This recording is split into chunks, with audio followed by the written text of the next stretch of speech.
The onions were sizzling in the pan, releasing their pungent, sweet aroma in a kitchen that had never truly felt like mine. It was a beautiful kitchen, with gleaming quartz countertops and stainless steel appliances that beeped and chimed in a language I didn't quite understand. It was my daughter Jessica's kitchen. My home, for the last 4 years, had been a guest room at the end of the hall, a home base for being a grandma, a cook, and the general manager of a house that wasn't my own. Today was my 60th birthday. My gift, apparently, was a 12-hour shift preparing a feast for my own party, a party I hadn't asked for and didn't want. On the counter, a meticulously printed menu dictated my day: herb-crusted lamb chops for David, my son-in-law, who was deep into a keto diet; a creamy lobster bisque for his mother, Carol, who claimed to have a delicate palate; gluten-free chocolate lava cakes for a friend of theirs who was sensitive to everything but gossip. The only thing I liked on the list was the potatoes, which I was currently dicing into perfect, uniform cubes. My late husband, Robert, used to say I could solve any problem with a potato. I wished he were here now. He would have glanced at the menu, tossed it in the trash, and ordered us the biggest, greasiest pizza in Columbus. My phone vibrated on the counter, startling me. I wiped my hands on my apron, a faded floral one from my Ohio kitchen, and picked it up. A Facebook notification flashed on the screen. Jessica tagged you in a post. I tapped it open, instantly on guard. Jess didn't share memories. She curated narratives. The photo she'd chosen was from 5 years ago, taken the day I helped her pack up her apartment to move to Austin. I was smiling, but the fluorescent light of the storage unit highlighted the bags under my eyes. My hair was a mess, and I was wearing one of Robert's old college sweatshirts, the fabric worn thin. Beside me, Jess was radiant, posing as if a professional photographer was hiding behind a stack of boxes. The caption was written with her characteristic corporate-style effusive sentimentality. "Happy 60 years to the best mom a girl could ever ask for. There are no words for how grateful we are for everything you do. Sending a little something to your email to treat yourself to your favorite latte. Love you so much." A little something. The phrase dropped like a stone in my stomach. I backed out of Facebook and opened my email.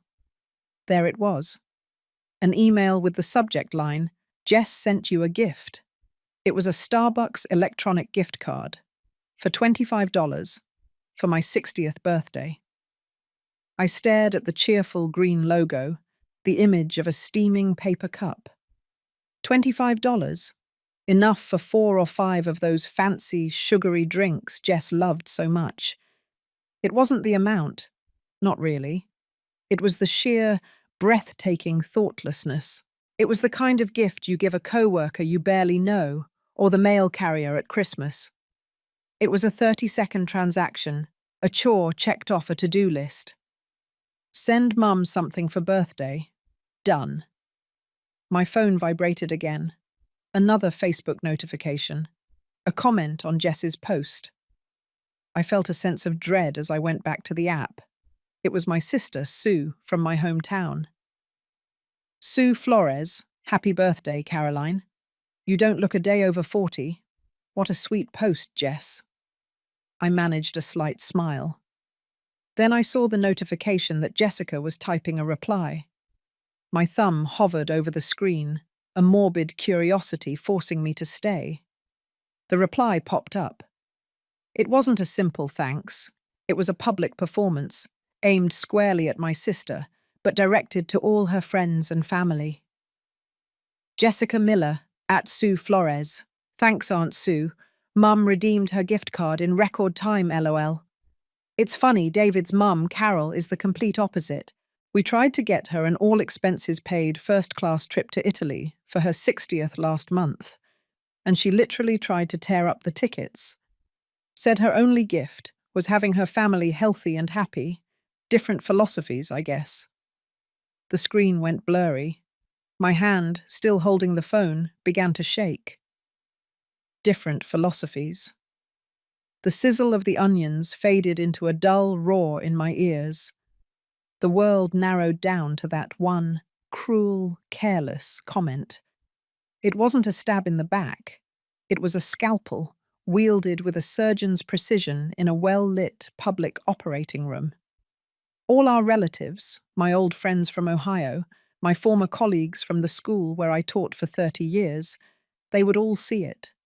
They would see me portrayed as the greedy, grasping mother, and Carol as the selfless matriarch. My mind, a loyal secretary that had spent its life filing slights and justifications, began pulling documents from its archives. I saw the email from 2 weeks ago, a notification from my bank. Automatic payment of $2,000 to Austin Moore Guy Corp has been processed. It was the contribution from my pension I sent every month to help them with their mortgage. Jess called it contributing. I saw yesterday's grocery receipt, crumpled in my purse. $327.54 from Whole Foods. Organic chicken, grass-fed beef, kale that cost more per pound than the pot roast I grew up on. Jess gave me $500 at the beginning of the month for groceries, and then acted like she was single-handedly funding a 5-star restaurant. "Don't forget to get that Norwegian salmon Carol likes," she'd say, as if it appeared out of thin air. I hadn't dared tell her the $500 rarely lasted past the second week. The rest came out of my pension. The money I was supposed to be saving for my old age. The most vivid file popped into view, crisp and painful. Carol's 60th birthday party last month. It wasn't a home-cooked meal I'd laboured over. It was a catered event at the Barton Craig Country Club. A string quartet played in the corner. Men in tuxedos served champagne. Jess and Carol wore matching designer dresses, a mother-daughter vision in silk. And I remembered the conversation that had taken place a month earlier, in this very kitchen. "Mum, we want to do something really special for Carol," Jess had said, winding a lock of her expensive balayage around her finger. "She's done so much for us." What? I wanted to scream. What had she done? In the 4 years I'd lived here, Carol had babysat her granddaughter exactly 3 times, each time for no more than 2 hours. Her way of helping was to show up with a box of designer cupcakes and take 100 photos for her Instagram before rushing off. I was the one who potty trained, who took the 2 in the morning temperature, who did the endless laundry and handled the parent-teacher meetings.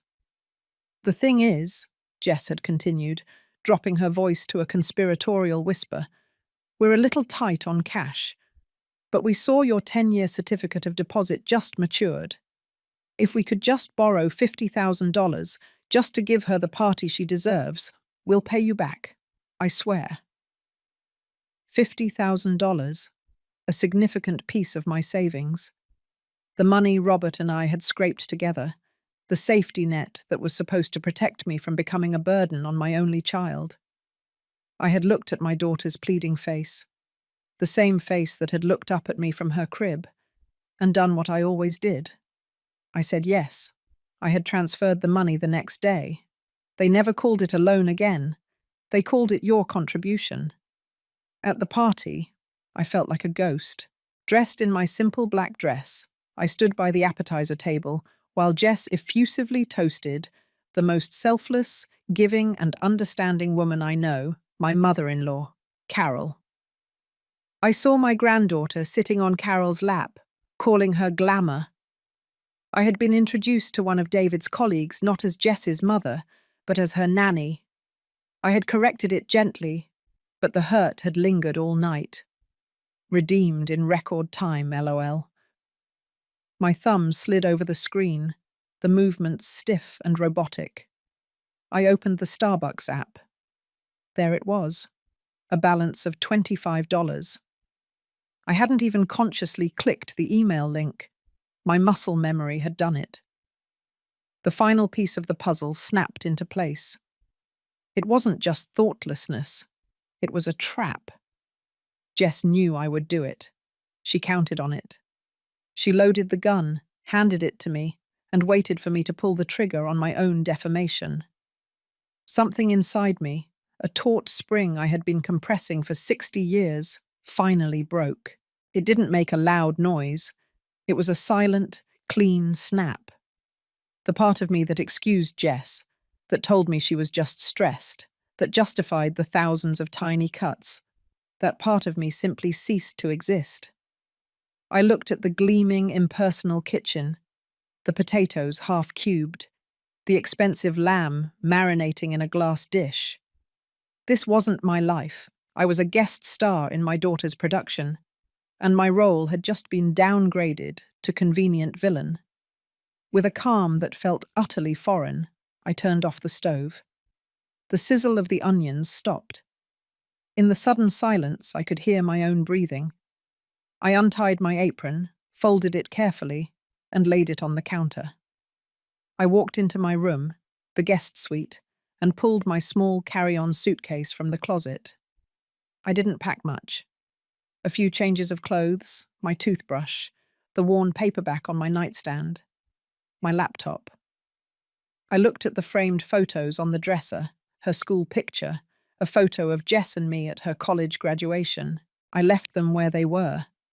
They belonged to another woman, another story. Back in the kitchen, I picked up my phone. I opened the banking app, my fingers moving with a new purpose. I navigated to the automatic payments section. I found the recurring $2,000 transfer to the mortgage company. I pressed delete. A confirmation box popped up. Are you sure? I pressed yes without hesitation. Then I opened the Uber app. Destination: Austin Bergstrom International Airport. Pickup. Now. A car was 7 minutes away. I had just enough time. I walked to the front door, slipping on the comfortable walking shoes I always kept by the mat. I didn't look back. There was nothing to remember. You cannot be nostalgic for a place where you were never truly welcome. As I stepped out into the humid Texas air, I did one last thing. I went back to that Facebook post. I saw more relatives had added their cheerful, oblivious birthday wishes. I ignored them. I looked at Jess's cruel, smiling profile picture next to her comment, and I hit like. Then, I walked down the driveway to wait for my car, leaving the door of my daughter's beautiful house unlocked. Finally, I was going home. The Uber driver was a young man with dangling earbuds and a faint scent of air freshener and old coffee permeating the car's interior. He glanced at me in the rearview mirror with a polite, distant look. "Going on a trip?" he asked, his voice muffled by the boredom of 1,000 identical conversations. For a moment, I didn't know how to answer. My life for the past 4 years had consisted of a series of trips, but none for pleasure. Trips to the supermarket, the dry cleaner, the pediatrician. This was the first trip I'd taken for myself. "I'm going home," I said, and the words felt unexpectedly solid in my mouth. "True." He nodded, tapping the steering wheel to a beat only he could hear. "Cool." We drove through the immaculate Austin suburbs, past sprawling oak trees and limestone houses with 3-car garages. This was the world I had longed for, the one I felt I was entitled to have. I had always viewed my life in Ohio, my paid-for ranch house, my pension, my quiet circle of friends, as somehow insignificant, a failure of ambition. Yet sitting in the back of this stranger's car, my small life felt like a fortress I had foolishly abandoned. I was not fleeing the battle. I was retreating to my stronghold. The automatic doors of the airport terminal slid open with a hiss, and I stepped into the familiar, anonymous chaos of travelers. For the first time in years, I was just a woman with a suitcase. Not grandma, not mum, not the unpaid domestic employee. The anonymity was a balm. No one here knew my daughter had just publicly priced my value at $25. I found a quiet corner near the ticket counters and pulled out my phone one last time, before the inevitable storm arrived. The family iMessage group, where Jess had been silent after her Facebook performance, was full of the day's mundane chatter. My brother-in-law had posted a photo of a massive bass he'd caught. A cousin was asking for a good plumber recommendation. And Jess, just about 20 minutes ago, had posted a message clearly directed at me, a digital reminder to check in on my duties. Jess, David's parents are on their way. Hope everyone is hungry. Mum, did you remember to pick up the sparkling water Carol likes?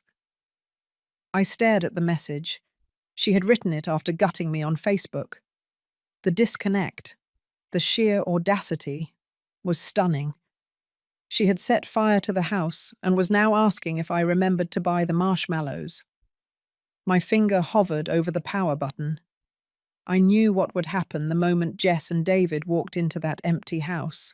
Confusion, then irritation, then the overflowing narcissistic rage. I didn't have the strength to endure it in real time. With a profound sense of relief, I held the button down and watched the screen go dark.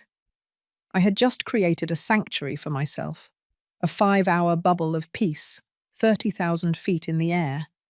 Booking the flight was simple. One way to Columbus, please.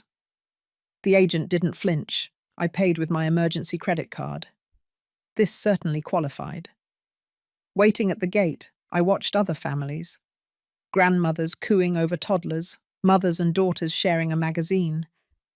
Their pleasant companionship was a language I'd never learned to speak with Jess. A wave of grief, sharp and sudden, washed over me. It wasn't sorrow for the daughter I was leaving behind, but for the daughter I never had. The one who might have called on my 60th birthday and simply talked to me. The one who might have seen me as a person, not a resource. The boarding call was a welcome interruption. I found my window seat and fastened my seatbelt, the click of the latch sounding like the lock on a vault. As the plane taxied and then sped down the runway, I felt the immensity of Austin fall away. We broke through the low clouds into an ocean of impossible blue and blinding sunlight. Up here, above the fray, everything was clear. I ordered a ginger ale and a bag of pretzels. I read a few pages of my book. I watched the patchwork quilt of the country slide beneath my feet. For 3 hours, no one needed anything from me. There were no meals to cook, no spills to clean, no egos to appease. The silence wasn't empty. It was full. It was the sound of my own thoughts, returning to me like long-lost friends. We landed in Columbus shortly after 9 at night. The air that greeted me stepping off the jetway was different, cooler, softer, with a hint of damp earth. It smelled like home. I took a taxi to my quiet street, the one I had inhabited for 35 years. The driver dropped me off, and I stood on the sidewalk for a moment, looking at my house. It was dark, of course, and a little rough around the edges. The rose bushes needed pruning, but it was mine. The oak tree Robert and I had planted in the front yard when Jess was a baby now towered over the roof, its branches like welcoming arms. Inside, the air was stale and thick with dust, but a familiar stillness reigned. I dropped my suitcase in the entryway and walked through the silent rooms, my hand brushing the dusty surfaces of my own furniture. My books. Robert's favourite armchair. The faint scratches in the hardwood floor where Jess had dragged a chair as a toddler. This house held my history, and in it I felt found again. I brewed a pot of tea in my kitchen, using my favourite mug. I sat at the table, not as a servant, but as the owner of the house. After a long while, I knew I couldn't put it off any longer. I took a deep breath, plugged the phone into the charger, and powered it on. It was like activating a bomb. The phone didn't just vibrate, it convulsed in my hand, buzzing and chiming violently for almost a minute straight, as the backlog of notifications flooded in. 97 missed calls. Jess, 88.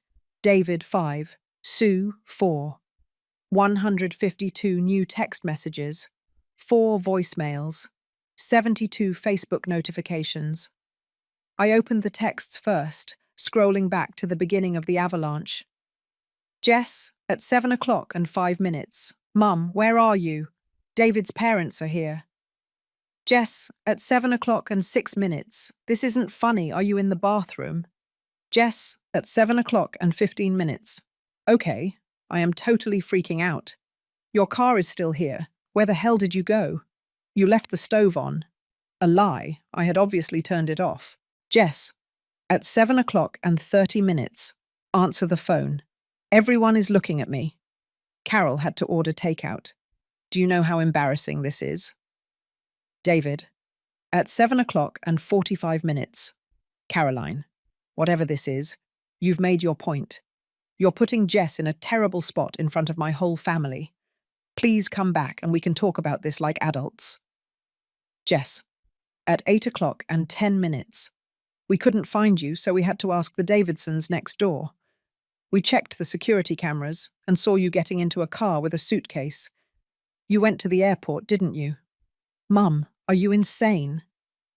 Jess, at 9 o'clock and 1 minute.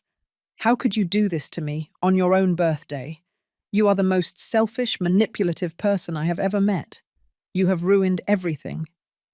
The messages continued in that vein, a cascade of narcissistic rage and weaponized guilt.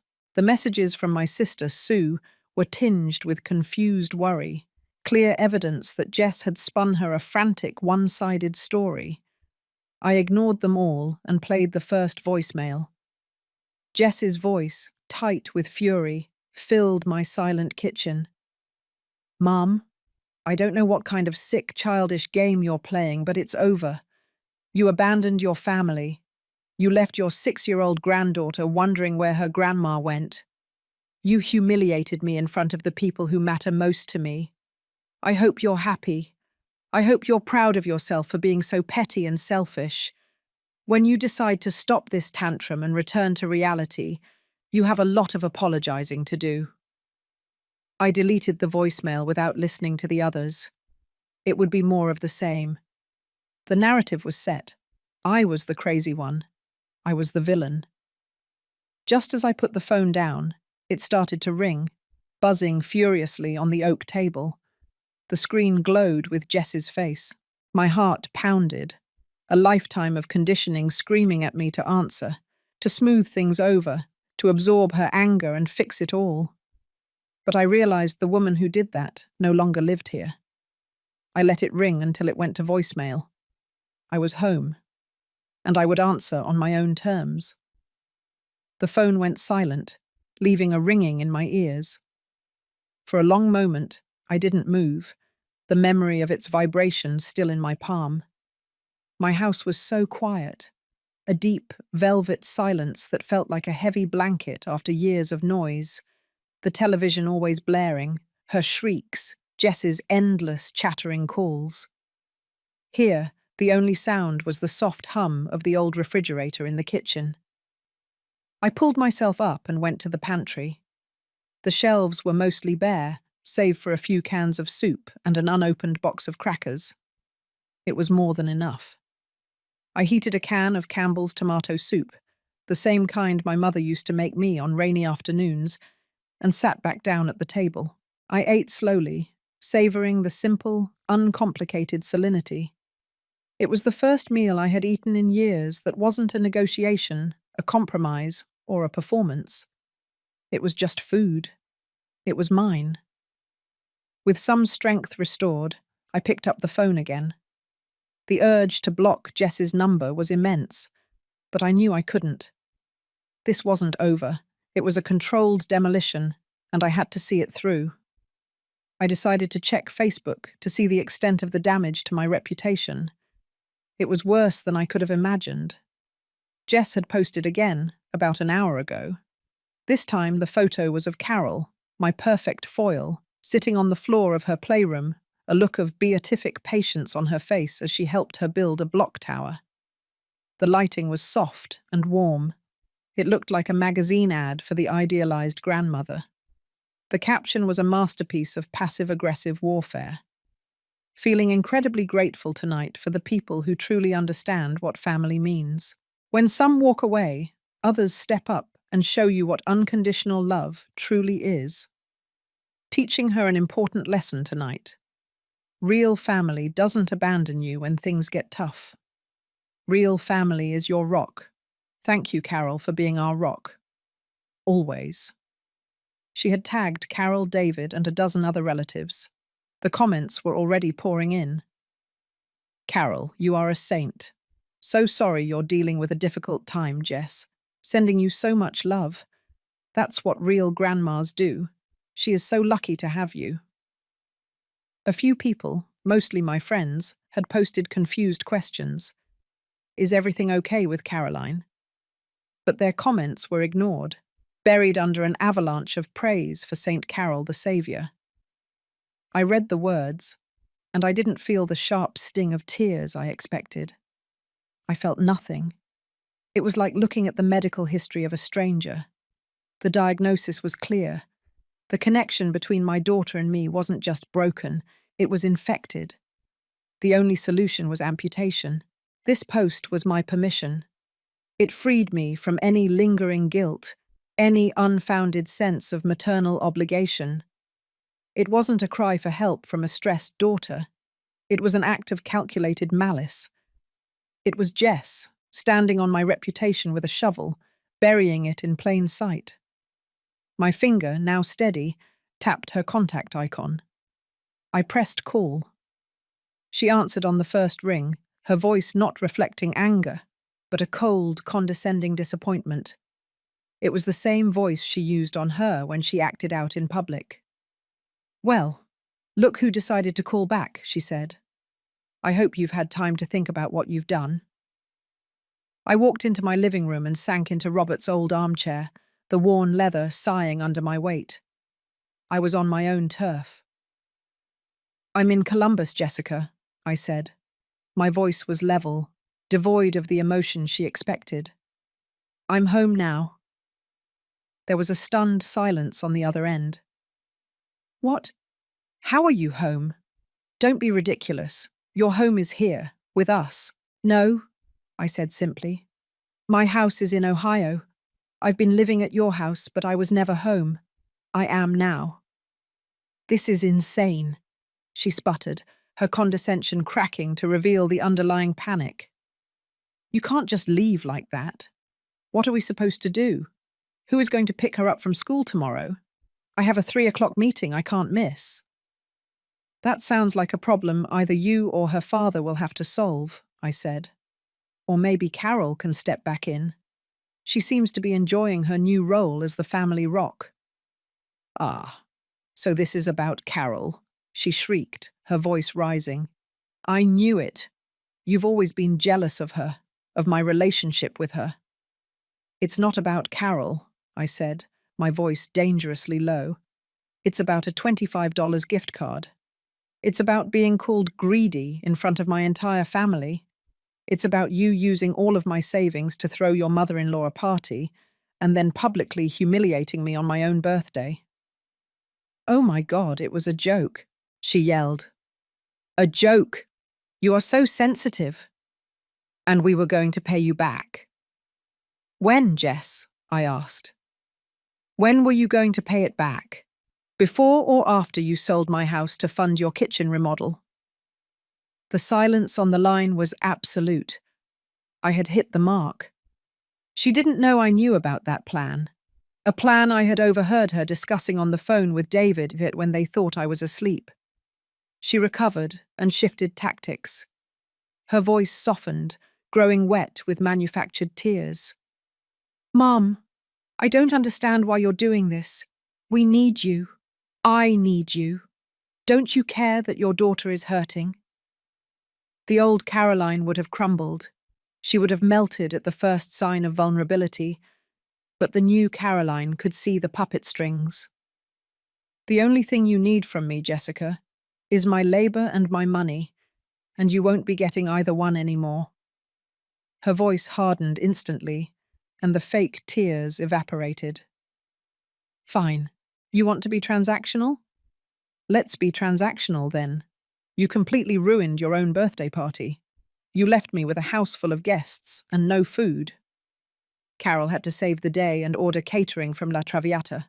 It was incredibly expensive. The bill was $850. I almost laughed. Her sheer, unadulterated gall was a work of art. She paid for it because she's a truly generous person, Jess continued, her voice firmer. But it's not right that she should be out money because of your little tantrum. We discussed it, and you owe her that money. Send it to me through Zelle, and I'll make sure she gets it. I leaned my head back against the worn leather of the chair. I stared at a crack in the ceiling plaster, a line that looked like a river on a map, a river running away. I felt a deep peace wash over me.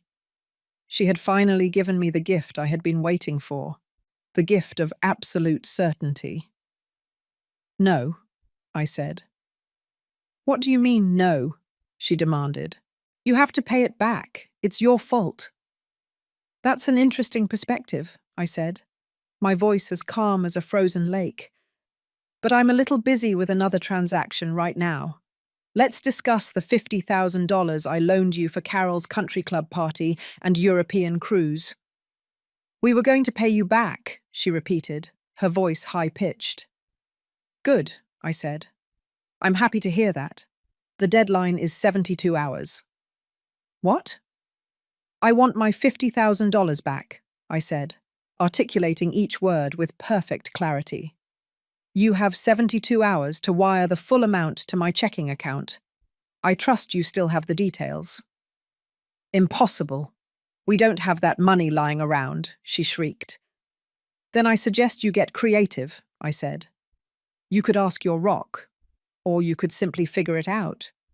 You're a resourceful woman, Jessica.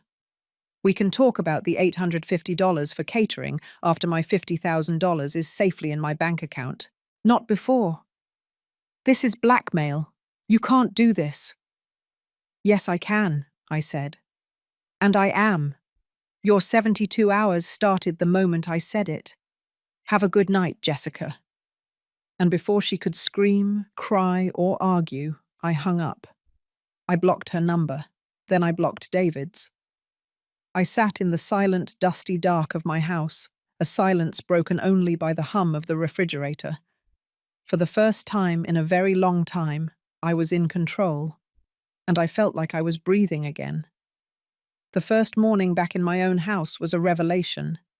I didn't wake up to the jarring 6 o'clock alarm, timed for her school preparations, but to the soft, grey light of dawn filtering through the dusty panes of my bedroom window. For a full minute, I just lay there, listening. There was no television buzzing with morning traffic, no clatter of a cereal bowl, no insistent little voice calling Grandma. There was only the rustle of autumn leaves sliding across the roof and the distant coo of a mourning dove. It was the sound of peace. I brewed a pot of coffee, a dark, strong roast I had always called my own, and drank it sitting in Robert's chair, gazing at my neglected backyard. I spent the day engrossed in the simple, profound act of reclaiming my life. I threw open the windows, letting the crisp October air dissipate the stale smell of disuse.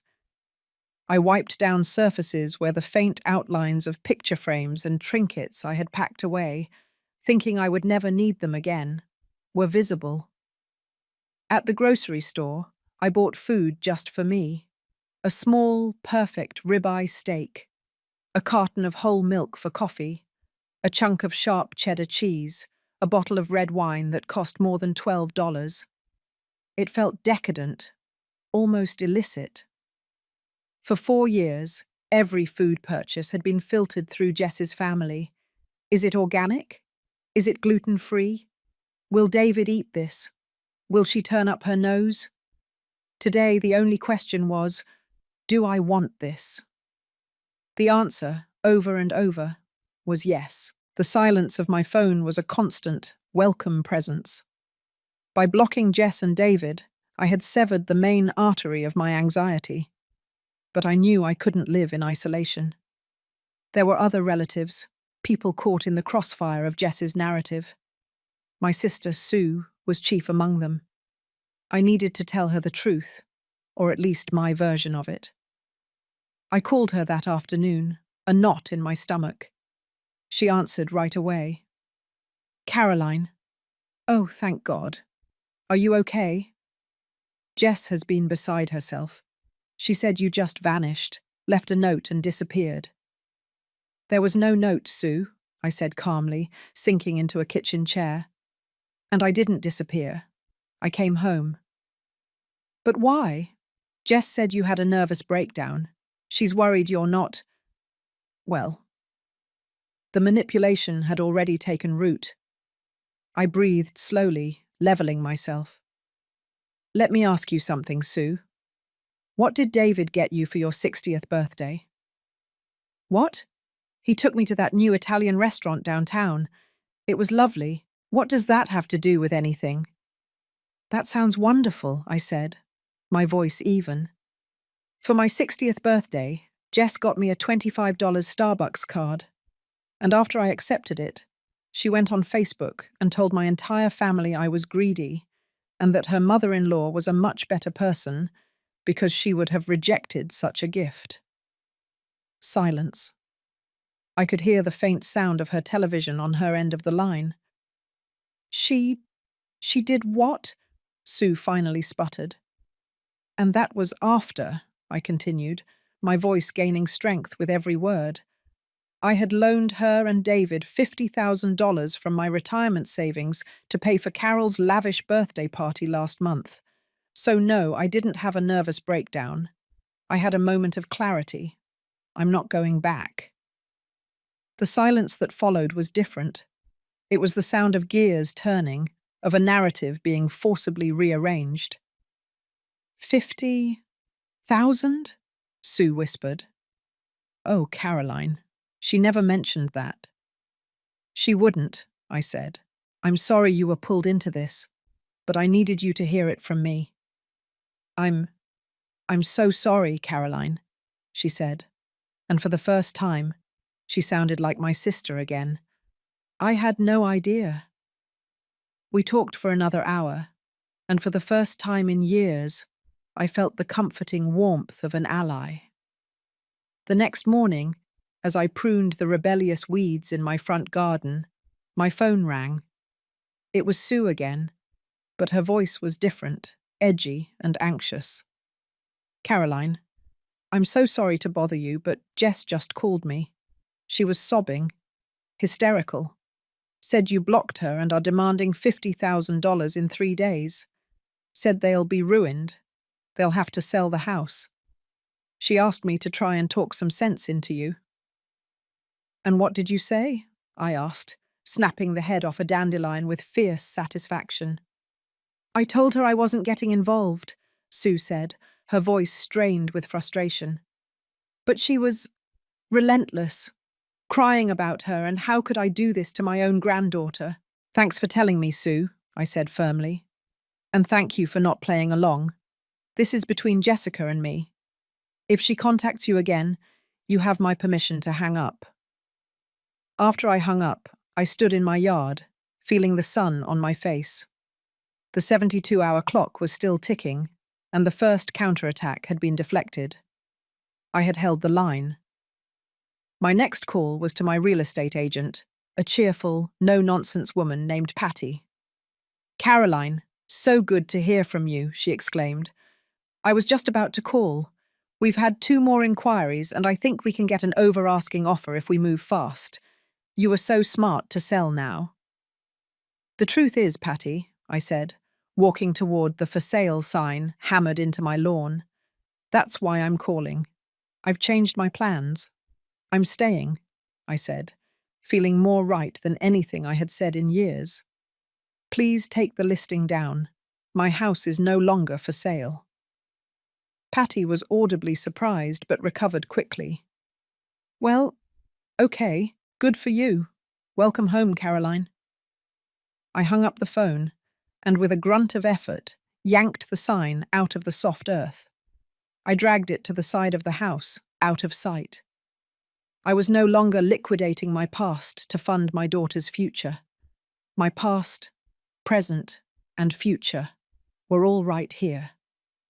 Walking back inside, my phone rang again, an unfamiliar local number.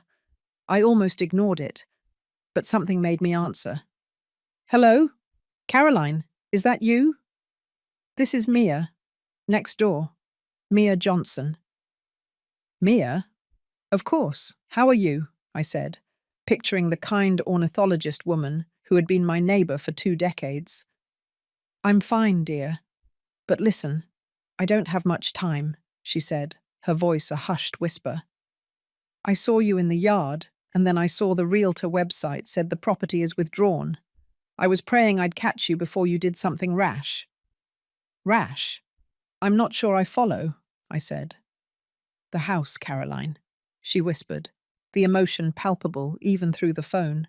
Don't you dare sell it. To anyone. Not yet.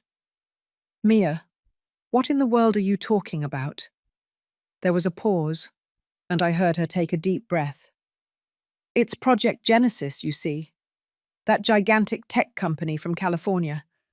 My son works on the City Planning Commission, and he told me in the strictest confidence, but forgive me, I can't let you get swindled. They are buying up our entire block, the whole street. They're building their new Midwest headquarters here. I sank into the nearest chair, my legs suddenly weak. They're what? The official offers are coming next week, Mia whispered, her voice trembling with the weight of the secret. And the numbers they're talking about? Caroline, it's not just a good price, it's life-changing money. For all of us. I ended the call with Mia, my hand still gripping the receiver.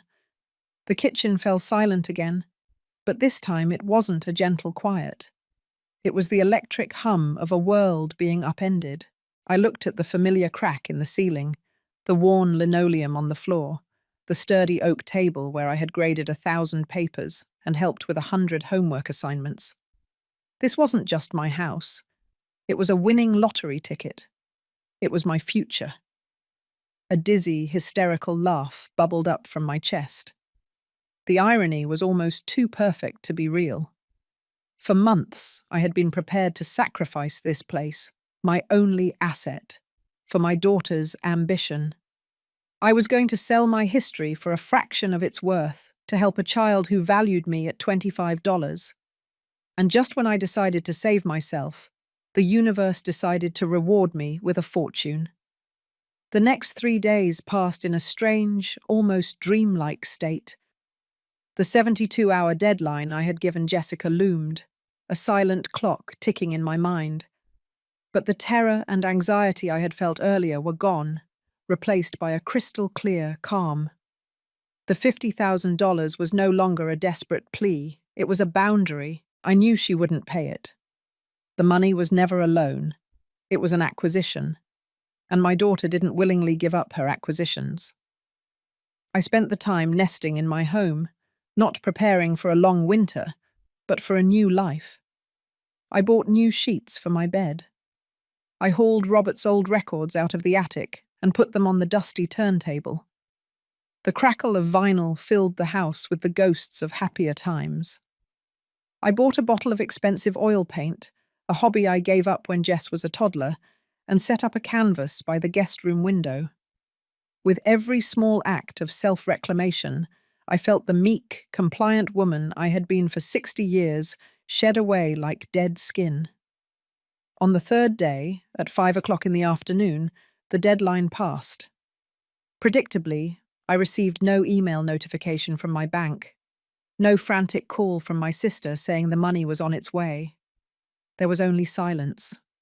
It was the ultimate confirmation I needed. The debt wasn't just financial. It was moral, and she had defaulted on both. I was in the garden patch, pulling the last tomatoes of the season from their vines, when the next attack arrived. It was more cunning and far crueler than I had anticipated. My phone rang, displaying an Austin local area code I didn't recognize. I answered, wary. Hello, may I speak with Caroline Miller? a woman's voice asked. It was professional and edged with concern. This is she, I said. Ms. Miller, this is the main office at Crestview Elementary School. We're calling because your granddaughter is still in the office. School let out over an hour ago. We've been trying to reach her parents, Jessica and David, the woman continued, the blood running cold in my veins. But neither of them is answering their phones. You are listed as a primary emergency contact, so we were hoping you could come pick her up. She's the last one here, and she's quite upset. The trap was brilliant. It was a direct hit on my most vulnerable part, the love for my granddaughter. The old Caroline would have been consumed with guilt and panic. She would have apologized profusely and desperately started calling anyone in Austin who could help, resuming her role as the family problem solver. But the old Caroline was gone. I could see the play with total clarity.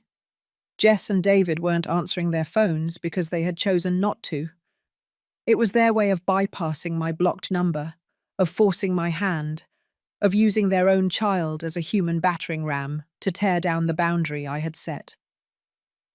Thank you for calling, I said, my voice steady, though it took an immense effort to keep it so. I pictured her little tear-stained face, and my heart ached. I am her grandmother, but I need you to note in your records. I am currently in Ohio, where I permanently reside. Oh, the secretary said, visibly thrown. Right, I see. So you can't pick her up? Correct, I said, the words feeling like ice in my mouth.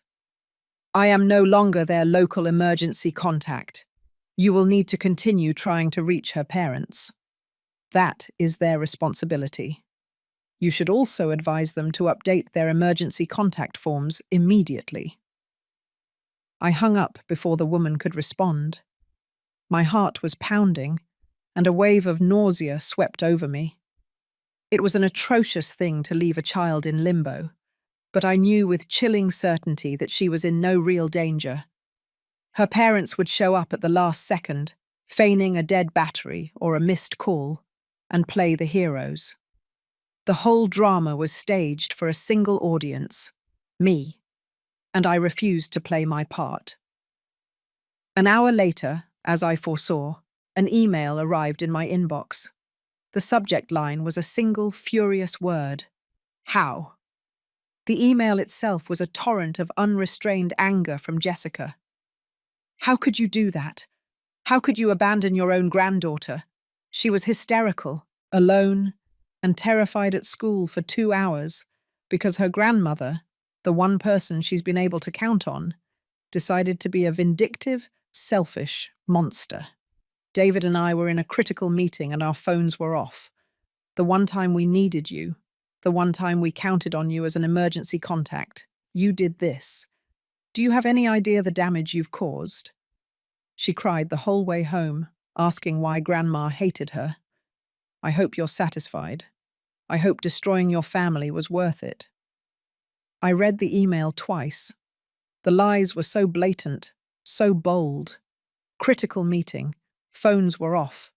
It was a work of fiction, and poorly written at that. I didn't feel rage. I didn't feel guilt. I felt a deep, purifying sense of finality. She had shown me her entire hand. She was willing to emotionally traumatize her own child to score a point against me.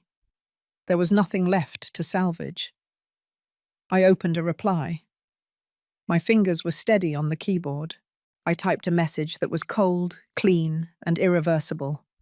Subject: how. Jessica, your failure to retrieve your child from school is your responsibility alone.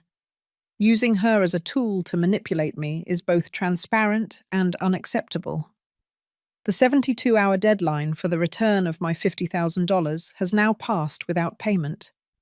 This demonstrates your refusal to honor your debt. Do not contact me again. All future communication on this matter will be handled by my attorney. He will be in touch shortly. Caroline. I pressed send, not rereading it. Then I opened a new browser tab and searched for Best Financial Litigation Attorneys, Columbus, Ohio. A list of names and smiling, confident faces appeared on the screen. I picked up the phone and dialed the first one.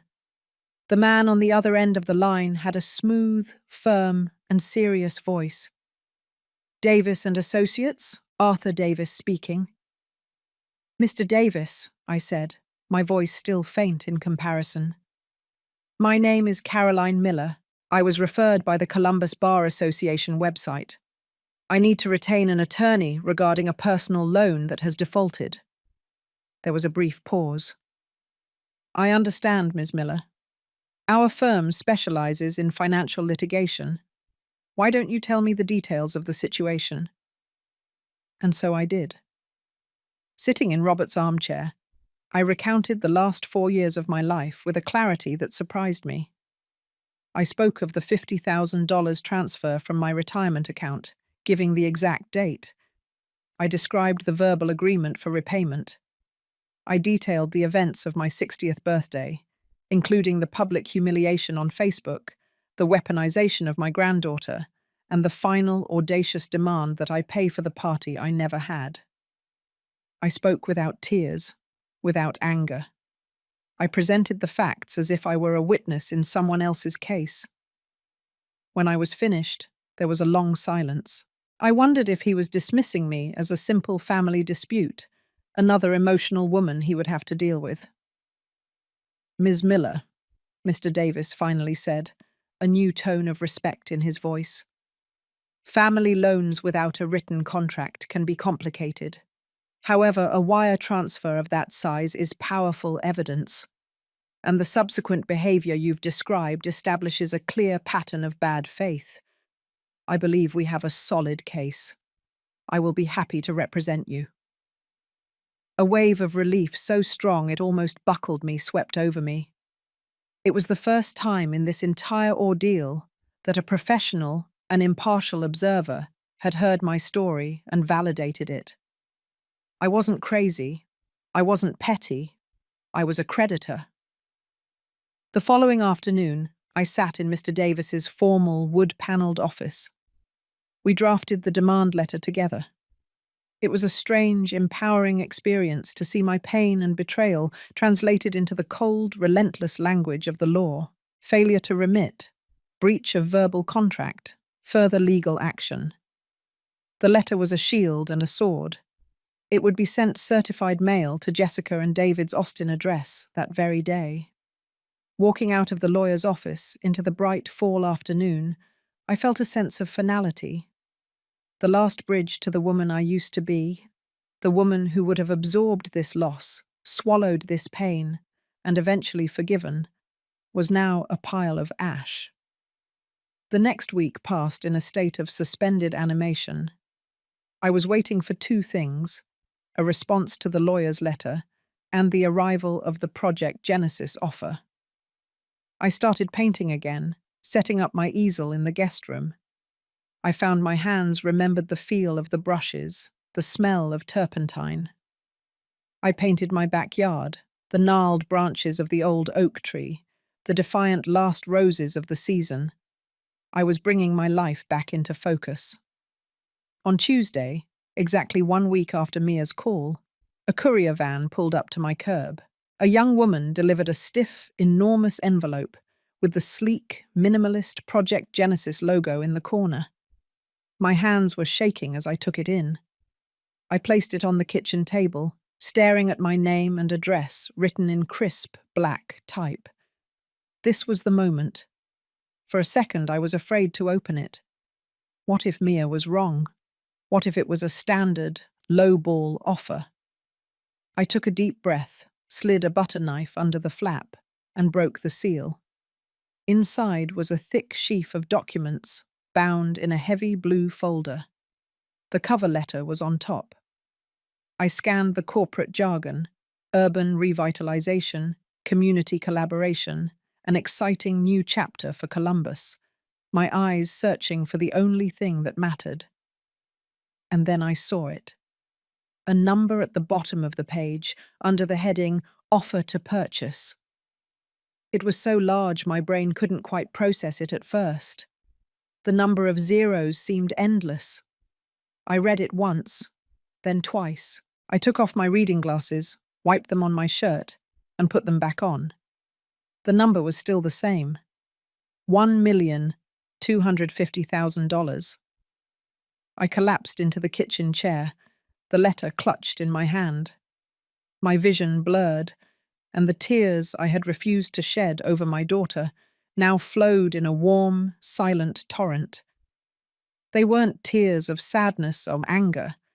They were tears of shock, of vindication, of an incomprehensible, stunning relief. It was the sound of a cage door, one I hadn't even known I was in, quietly swinging open. It was more money than I had ever dreamed of. It wasn't just a safety net. It was a fortress. It was freedom. It was a new life, delivered in a blue folder. Later that night, an email arrived from Jessica. The lawyer's letter had clearly found its David. The anger was gone, replaced by a pleading, manipulative tone that was somehow even more insulting. Subject: "You are destroying us." "Mum, we got a letter from a lawyer." "A lawyer? I cannot believe you would do this to your own family. This is a private matter. Why are you bringing strangers into this? Are you trying to make us homeless? To ruin us?" "She would have to change schools. We would lose everything we've worked for. Is that what you want? To see your only daughter destitute? After everything we've been through, I can't believe you're like this. You're not like this. Please call your attorney and let's talk." I stared at the email. The guilt would have shredded me. But the woman sitting at the kitchen table with $1 million offer in a folder beside her was immune. I did not reply. I simply clicked forward, addressed it to davies@daviesla.com, and pressed send. Then I moved Jessica's email from my inbox to the trash and went back to my painting. There was nothing more to be said. My past was now in the hands of my lawyer. My future was mine. The next morning, I had a scheduled call with Mr. Davis. It was quick and efficient. "Good morning, Caroline," he started. "I received the email you forwarded from your daughter. It's a classic emotional appeal, designed to guilt you into backing off your legal position. It's a sign of weakness, not strength. My advice is to continue ignoring all direct communication." "That's the plan," I said, stirring my coffee. "Good. Now, we need to discuss next steps. Litigation can be a lengthy process. I need to ensure you have the resources to see it through if they decide to obstruct us." I took a sip of my coffee, a small, hidden smile playing on my lips. "Mr. Davis," I said, "I believe my financial situation has become much less precarious. I received an offer on my property yesterday." "Oh, yes?" he asked, his professional interest piqued. "From a private buyer?" "From Project Genesis," I replied. "They are buying the entire block for a new campus. The offer is $1,250,000. The silence on the other end of the line was profound. I could almost hear his sharp legal mind spinning. When he spoke again, the entire tenor of the conversation had changed. The cautious, pragmatic lawyer was gone, replaced by a confident strategist. "Caroline," he said slowly, "this changes everything. You are in a position of immense power. We are no longer just trying to recoup a debt. We are going to ensure it is paid. With your permission, I'd like to take a more assertive approach." "I'm listening," I said. "Given their refusal to cooperate," he explained, "I will immediately file a lien against their Austin property for the full amount of $50,000, plus interest and legal fees. This lien will be attached to their deed. They won't be able to sell, refinance, or take out a home equity loan without settling the debt with you first. We will place a legal hold on their biggest asset." A lien. It was a cold, hard legal word. It was the perfect instrument. It was a steel boundary. Do it, I said, without hesitation. The next few weeks were the most liberating of my life. I met with a financial advisor Mr. Davis recommended, a sharp and kind woman who helped me chart a future I had never allowed myself to imagine. I accepted the Project Genesis offer and began the process of selling the house I once thought I would die in. I packed what mattered, Robert's books, my mother's china, my old photo albums, and let the rest go. I didn't hear a word from Austin. The lien had worked, transforming their emotional blackmail into a simple business problem. Their tantrums and accusations were useless against a legal demand. They had been silenced. About a month later, an email arrived from Mr. Davis. Subject: Resolution. Dear Caroline, I am writing to inform you that I was contacted this morning by an attorney representing Jessica and David Miller. After reviewing their options, my clients have elected to settle the lien on their property. A wire transfer in the amount of $54,780, representing the original loan, accrued interest, and all legal fees, was credited to your account at 10 o'clock and 15 minutes a.m. this morning. The matter is now closed. Sincerely, Arthur Davis. I read the email and opened my banking app. There it was. The number, noted in my checking account. I felt no surge of triumph, no desire to gloat. I simply felt quiet. It was the sound of a door closing on a dark room I would never have to enter again. The debt was settled. The story was over. Epilogue, 6 months later. The light in Florence was different. It was softer, older, a warm honey that seemed to cling to the ancient stones of the Ponte Vecchio. I was sitting at a small table on a cafe terrace, a half-finished glass of Chianti by my elbow, and a leather-bound sketchbook open on the table. In the notebook was a messy, joyful charcoal sketch of the Duomo. After the sale of the house, I bought a bright, modern apartment in a new downtown development with a huge north-facing window, perfect for an art studio. I reconnected with my sister Sue and my old book club. I had a life again, a life that was entirely mine. My phone vibrated with a text message. It was a photo from Sue, holding a sleeping baby wrapped in a blue blanket. Her first grandchild. Sue. He's here. His name is William Robert, named after our dads. I smiled, my heart swelling with a pure, simple happiness. I texted back my congratulations, sent a string of heart emojis, and then did something new. I put the phone away in my purse. Years ago, I would have felt a pang of jealousy, sorrow for the grandmother-granddaughter relationship I had lost. Years ago, I would have spent the rest of the afternoon staring at the photo, wondering what I had done wrong. But now, I simply took a sip of wine and looked out at the beautiful, chaotic, sunlit scene before me. The tourists, the lovers, the vendors, the distant sound of an accordion. I picked up my charcoal stick. I had a world to capture. I had lost a daughter. It was true. But I had finally fully recovered myself. And that was a trade I would make again, without hesitation.